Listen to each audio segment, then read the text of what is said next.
Hi there, I'm Phil the Practical Gardener. This is one of a series of videos that I'm producing showing you how you can develop your garden to suit your needs and which will be suited to a modest space and budget and be low maintenance and durable. Hopefully you'll learn some gardening skills and knowledge along the way.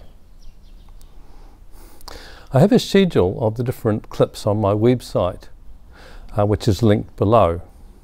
This clip is on creating garden rooms to enhance your property and to get the most from them.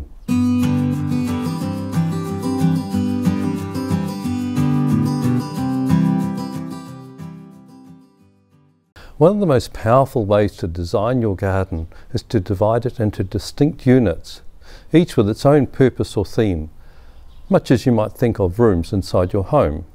This area I'm sitting in is one of those garden rooms. It is in our nature as people to seek a sense of definition, structure and enclosure in our lived environment. Hello Mipsy. It is also useful to consider the dimensions of our outdoor spaces. For a lived outdoor area, you can apply the golden ratio, 1 to 1.6, to create an aesthetically pleasing space. However, you don't have to be slavish about this. Plants and other vertical elements in a garden setting can easily blur the dimensions. Another example is a long, thin area which suggests a corridor leading the garden visitor toward a further destination.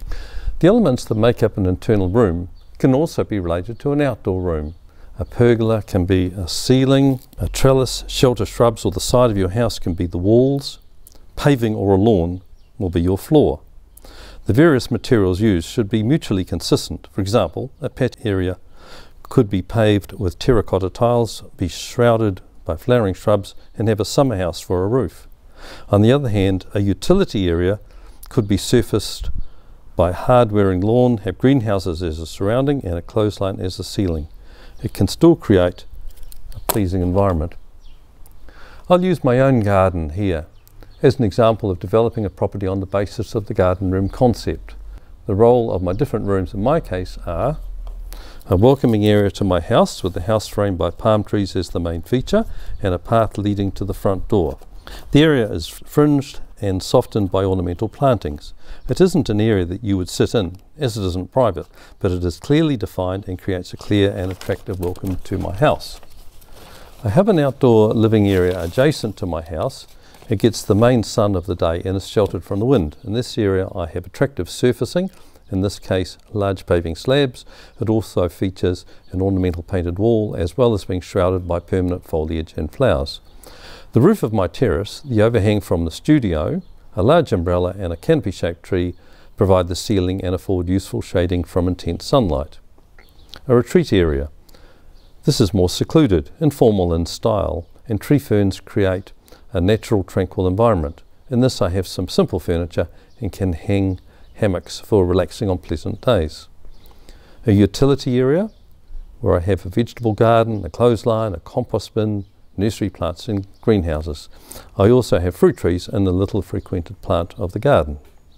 I'm not purist in the development of my rooms. I have fruit trees in my ornamental welcoming area and in my retreat. When we bought the property some years ago, I drew a simple diagram of the section of the house, ignoring features that could be removed, and I didn't worry too much about scale. I tried moving the possible garden rooms around on this.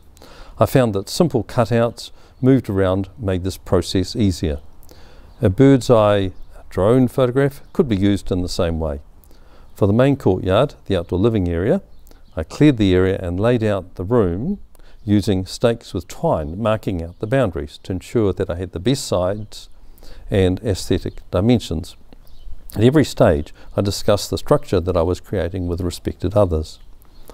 I ensured that each of my rooms was clearly defined. The entrance area not only has the house as a border, but also my neighbour's garage, a wall with pillars along the front, and a hedge beside the driveway. The outdoor living area, my courtyard, is defined by the house, a studio and a solid wall. The wall also helps to define the retreat, which has boundary fences shrouded with plants as the other walls. The utility area is defined by the house greenhouses and the back fence. You don't need to have a large property to develop garden rooms. In fact, a small garden can be even better suited than a large one. If you just have a few metres behind your house stretching across the back of your section, you can divide it into 2 rooms. From the door, probably extending from the lounge, you can create a paved outdoor living area shrouded with decorative plants, including a table and chairs and a simple water feature. Beyond a simple divider, you can have a utility area including a clothesline, vegetables and herbs, and a compost heap. The access through the divider will provide a tantalising glimpse from your sitting area of a further expanse waiting to be explored. All of these various features can be integrated to create an exciting and stimulating garden. Okay, that's it for this tip. Thanks so much for watching this right through to the end, and don't forget to press that like button and also to subscribe so you don't miss out on future tips.